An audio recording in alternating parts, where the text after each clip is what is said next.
Hey there, it's Mr. Stu. In this message, we will learn what parenting really means. We'll also learn how to identify trusted adults in your child's life. We'll discuss empathy and that big parenting word, attachment, and learn how you and your child can form more secure attachment. Also, stay tuned at the end of the video for an activity you can do with your child that will help them see you are learning to see the world from their perspective, and an activity for you to be able to identify and thank the people who have helped you become the amazing person that you are. Let's check it out. To get started, I'd like to ask you two questions. If you asked a child in your life that you believe you should be a trusted adult to that child, if you asked that child to list the top 5 trusted adults in their life, would you make that list? Second question, if another adult, maybe an adult that you don't trust or an adult that you don't want to be a trusted adult in your child's life, if they were to ask your child to list the top 5 trusted adults in their life, would you be on that list? The reason I ask those questions is because the answer to that question, the top 5 trusted adults in that child's life, those are that child's parents. For better or worse, those are the ones who are helping to raise and rear that child. To some children, there might be a teacher on the list, there may be a counselor, there may be a therapist, it may be mom or dad or a grandma, grandpa, aunt, uncle. It could be all sorts of different people that are making it on that list. Do you know who is raising your child? And I say all that to answer the number one question that all of you have right now. Mr. Stu, are you a dad? If you don't know, my name is Stuart Perry, but most of the time I go by Mr. Stu. I'm a child and family therapist, and I am a certified social worker. I've worked in the clinical psychology field for about 11 years. And my main task is helping prevent children from being removed from their home. I've also worked on the opposite side of that, where I have helped with children after they've been removed from their homes. But you want to know right now, Mr. Stu, are you a dad? And the answer to that question is no, but I am a parent, because that's the wrong question. Mr. Stu, are you a dad is a much different question from asking, Mr. Stu, are you a parent? And I can say the same thing for you. You may be a dad, but not a parent. You may be a mom, but not a parent. You may be an uncle with no children of your own, but you are a parent. Maybe you're a teacher who cares so much about the children in your classroom. If that's the case, you are a parent. My whole point is that parent is not a noun. Parent is a verb. So if you were to ask me, Mr. Stu, are you a parent? I can answer that question with a resounding yes. If you were to ask the children that I've interacted with, the top 5 trusted adults in their life, and to list them in order 1, 2, 3, 4, 5, I would make that list for dozens, maybe hundreds of children. And I want to help you make it onto children's lists as well. If there's a child in your life, maybe it's your biological child, maybe it's a child that you are helping to raise, you've adopted, maybe it's a child that you are working with in a professional environment, I want to help you get on that child's list of top 5 trusted adults. Let's go back to that. Back when I was a child, my 5 adults when I was younger would have been my mom and my dad, and then 3 ministers. The first minister, his name is Bart, and he is still a minister to this day, but I was Bart's test child. Before he had his own children, he helped to raise me. He would go and pick me up and take me to church every single week. He would let me hang out with him, and he would let me help get things set up for church. He would let me do all of those things, and he definitely helped discipline me. He helped me to understand right from wrong. He helped me to understand what to expect, what not to expect. He helped me to understand what to do, what not to do. In the same way that my parents were doing it, Bart was a parent to me. Another adult that would be on my list is a man named Rodney. He was another minister, and he has 2 children of his own who are both younger than I am. So he adopted me as his oldest child in a metaphorical sense. He adopted me, but he did the same thing. He would help me learn right from wrong. He helped me learn what to do, what not to do, what to expect, what not to expect. He was definitely on my list of top 5 trusted adults. The final person that would have been on my list is a woman named Kathy. And Kathy and I to this day are still very close. Kathy helped me get started in a lot of things. Kathy was there for me when so many other people were not. And Kathy is a mother and a grandmother, but she also helped to parent me. 2 of my answers were my mom and dad. 3 were other parent figures. Those 5 people, even to this day, are the 5 adults that I would say parented me. Parent is not only a noun, parent is a verb. As a matter of fact, I looked it up. A noun definition of parent, according to Merriam-Webster, is one that begets or brings forth offspring. The other noun definition is a person who brings up and cares for another. So maybe you are not one who has begot or brought forth offspring, but you are someone who is a person who helps raise up another. If that's you, you are a parent. Whether you're a teacher, counselor, therapist, aunt, uncle, grandparent, foster parent, adopted parent, you are a parent. You are parenting. As a verb, parent just means to be or act as the parent of. Teachers, I know that you have felt so many times that you are a parent, and it's because you are. I am an uncle, and at times I have felt that I am a parent unless it comes to poop. I don't do poop. My nephew, he can scream that he has pooped all over the floor, and that is someone else's problems. That is the positive about not being a dad. But I am a parent, and you probably are too. If there are children in your life who trust you, you're a parent. So these messages are for you. What does it mean? A parent can be both someone who brings forth offspring as well as someone who just helps to raise. Just as we can say we love someone or love something, but if we don't show that love, if we don't act in a loving way towards that thing or towards that person, can we really say that we love them? The same is true with parenting. If you have a child, but you are doing nothing with that child to help raise that child, help that child learn right from wrong, help that child learn what to do, what not to do, what to expect, what not to expect, if you are not doing any of those things, are you a parent? Or are you baby mama, baby daddy? Which one are you?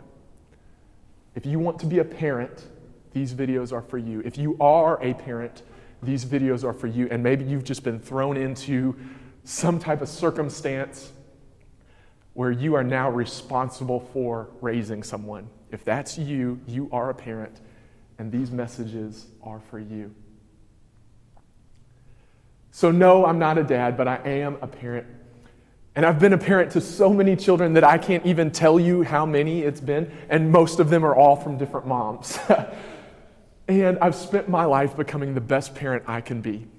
Now, the great thing is I am at a bit of an advantage because while you have not had the time to read every single parenting book and go to every single parenting class and attend every single parenting seminar and get the degree and get the certification, I've had that time. So I've read all the parenting books, the good ones and the bad ones, the ones that you are glad you did not read. I've been to all the parenting classes, the ones that taught me the same things over and over and over and over again because I want to raise children in the best way that I possibly can. So I've disseminated all of that information, and that's what I want to present to you. How to be an effective parent. Through 5 different lessons, we will learn that being a parent is not a noun, it is a verb. And we will learn how to be on that child's list of top 5 trusted adults every single time. There are 2 things that we will come back to in every single lesson. The first is a position of empathy. And the second is we will always discuss what our topic has to do with attachment. We'll also learn what attachment means. It's one of those big words that we hear all the time, but very rarely do we understand it. Let me explain those two things just really quick. Position of empathy and attachment. Position of empathy. Have you ever just sworn off children in the way that some people swear off alcohol after a long night of drinking? Have you ever just had an experience with a kid where you were like, well, that was great birth control because now I have no desire to be a parent whatsoever. But now here you are and you found yourself with children to raise. Maybe you've sworn off children. Maybe they just drove you wild and you did not want anything to do with children. Well, a position of empathy means that even though a lot of things that children do frustrate us, we will believe that there is a reason or an explanation for the things that they have chosen to do. We will choose to believe that if there was a reason that we were in that same situation at that same age and the same things had happened to us leading up to that event, that maybe we would have made the same choice too. A position of empathy says, I am smarter than you now, but I wasn't always smarter than you, so I do understand why you chose to do that. A position of empathy is when your young child has taken spaghetti and thrown it on the wall in an act of aggression or to show how angry they are. A position of empathy looks at that and says, ooh, that is not okay, but I've got to learn how to show them a better way to express themselves. What things did you do when you were a child that your parents just could not understand, did not like? Mine was potty training. I was not potty trained. My mother and I were just having this conversation. I believe I was not potty trained until about 4.5. And the only reason that I got potty trained was because otherwise you can't start kindergarten. They tried all sorts of different things. They tried putting a rag in a freezer so that the rag would be cold on me so that I wouldn't like the feeling. They tried not putting a diaper on me, which made me not go to the bathroom for almost 2 weeks. And when they took me to the doctor said that could kill me. And they said, well, it might kill us if this child doesn't start being more potty trained. My parents just couldn't understand why I wouldn't just go in the toilet. And to this day, I don't understand it either. But my parents chose to take a position of empathy. They chose to understand that for whatever reason, my behavior probably had an explanation. And so they chose to understand. That's the position of empathy. Now let's talk a little bit about attachment. Attachment is one of those big words that we hear all the time when we talk about parenting. It's you want secure attachment with your child, how to build secure attachment. And attachment is just the way that unconditional love is shown and felt between a parent and child. The way that unconditional love is shown and felt between a parent and a child. Parents, this is where it gets a little bit confusing because you might feel that you are showing unconditional love in great and incredible ways, but it's not being received as in the same message that you wanted to give out. We're going to talk about that. Or maybe on the other side, maybe parents, you feel like you've been doing a terrible job at showing unconditional love, but for some reason, your child keeps coming back to you, and that's great. That means that there's some good attachment there somehow. And I'm going to show you how to have even more secure attachment most of the time. There's 4 different types of attachment.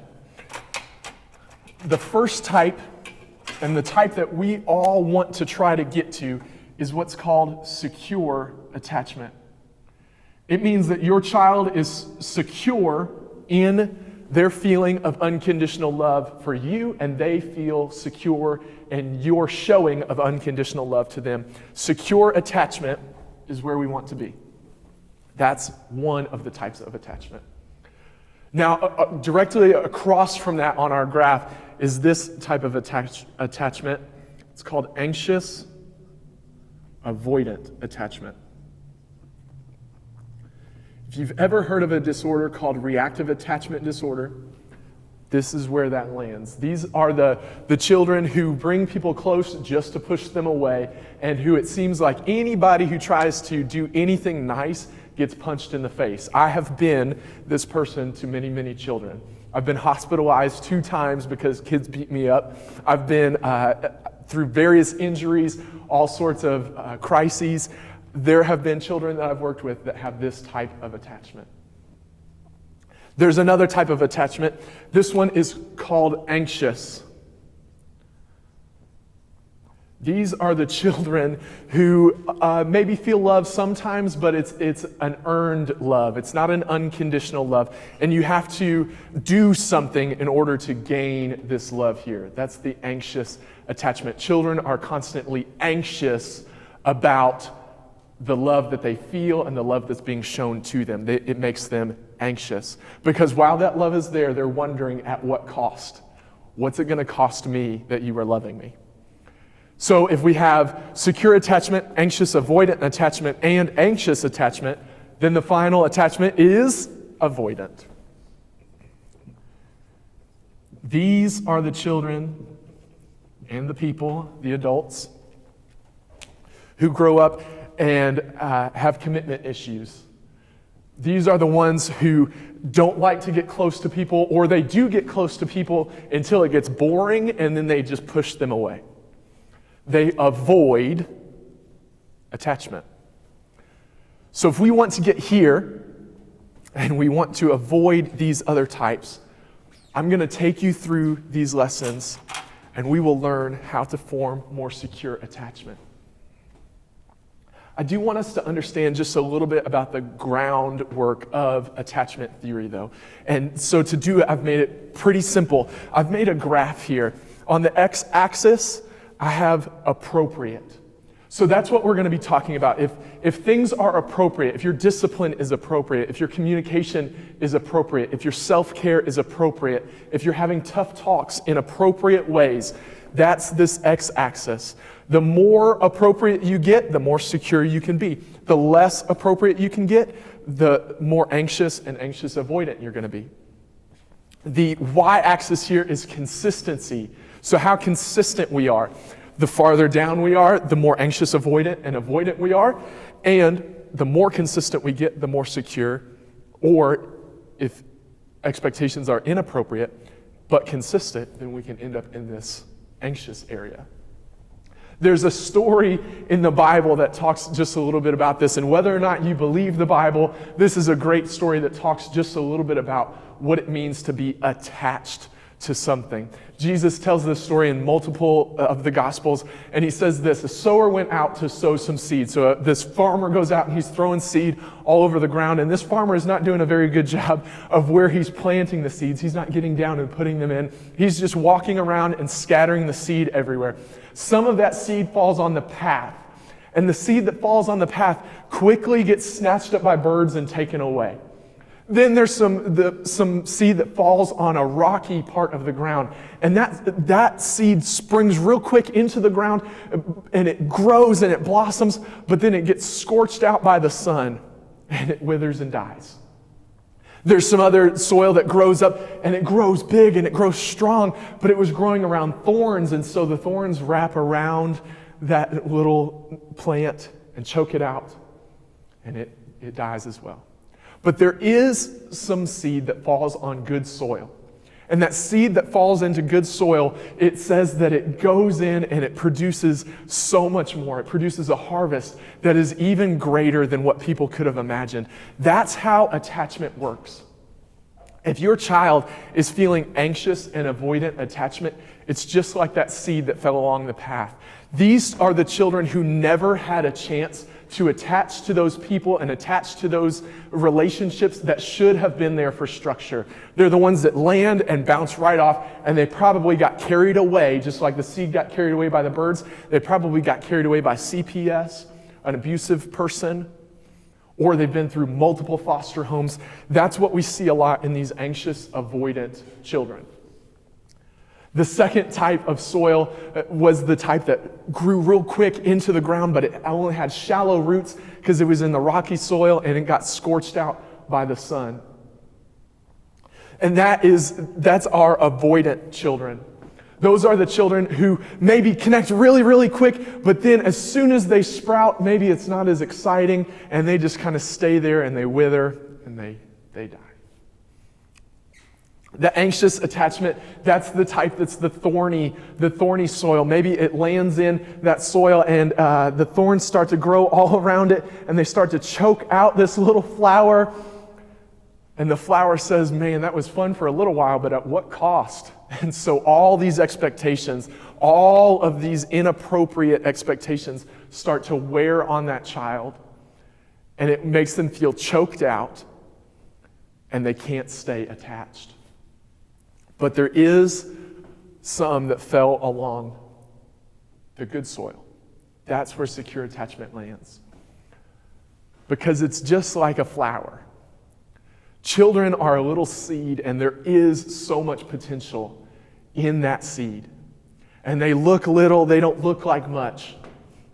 But if you will plant them, if you will give them the things that they need, both emotionally and physically, if you will let them form attachment that is secure, that is appropriate, consistent, that shows unconditional love, and that is received as unconditional love, then you can have a child that when they grow up, they produce a harvest that is so much more than anyone could have ever predicted. I've worked with some children who started in this anxious, avoidant attachment territory. But through the caring relationships of some incredible people in their lives, they were able to find those 5 trusted adults. They were able to find some incredible 5 trusted adults, form that secure attachment, and move and do some things that none of us ever even thought were possible. And the same is true for you.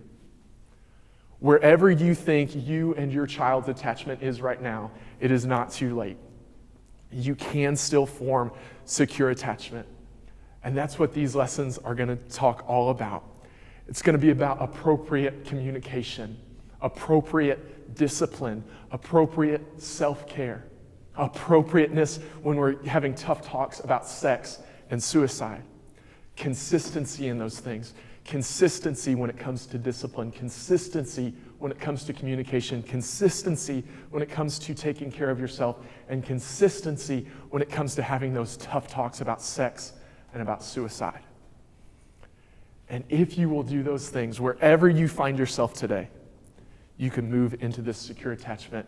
And if you'll do that, if you will form a secure attachment with a child, and they feel unconditional love, and you are showing unconditional love, then that relationship will produce a harvest so much more than anyone could have ever imagined.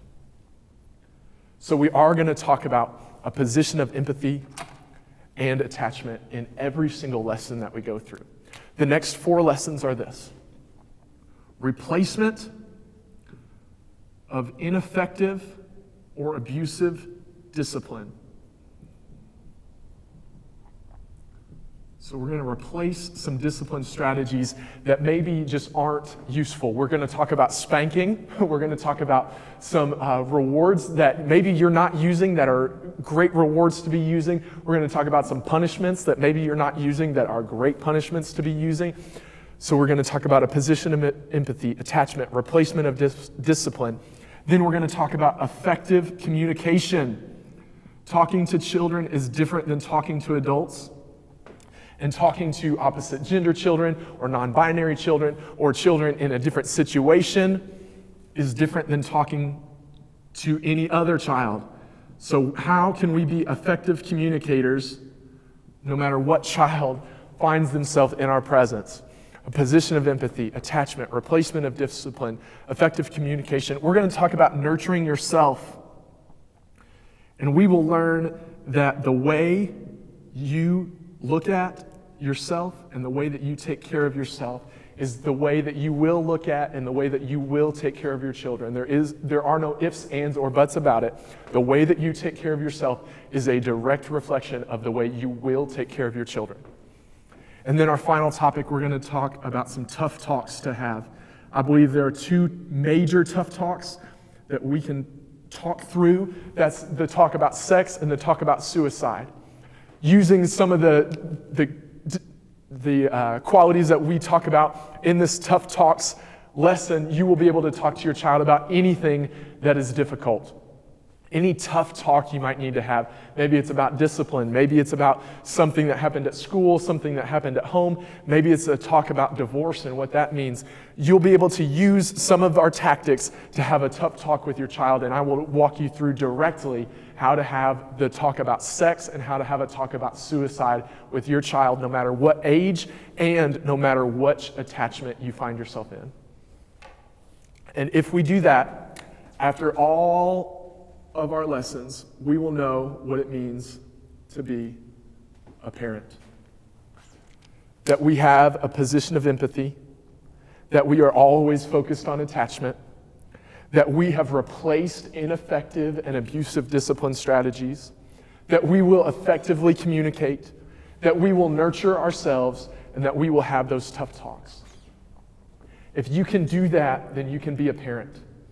No matter what type of parent you are, you might be a teacher parent, you might be an uncle parent, maybe you're a mom parent, a dad parent, a grandparent parent, an adoptive parent, a foster parent, whatever type of beautiful parent you are. These lessons are going to help you form that secure attachment with your child, and you will be on that list of top 5 trusted adults every single time. I hope this message helped you to see how you can form a more secure attachment with your child. Here's an activity to try so that your child can see you're learning to see the world from their perspective. You know those posters and pictures that are hung up around your house or maybe even in your child's room?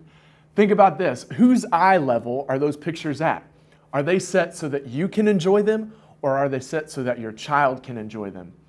Allow your child to choose one picture, one poster, and put it at their eye level. Then as they grow, allow that poster or picture to move up the wall along with their growth. Now for yourself, think about those 5 trusted adults that you identified. Is there anyone that you can reach out to and thank for helping raise you and helping you become the amazing person that you are? If so, reach out and say thank you. Now think, how would life be different and better if you and your child had more consistent and secure attachment? As you dream big, prepare yourself for the next lessons, because they're going to help you and your child have that secure attachment. Until next time, spread the word and share the love.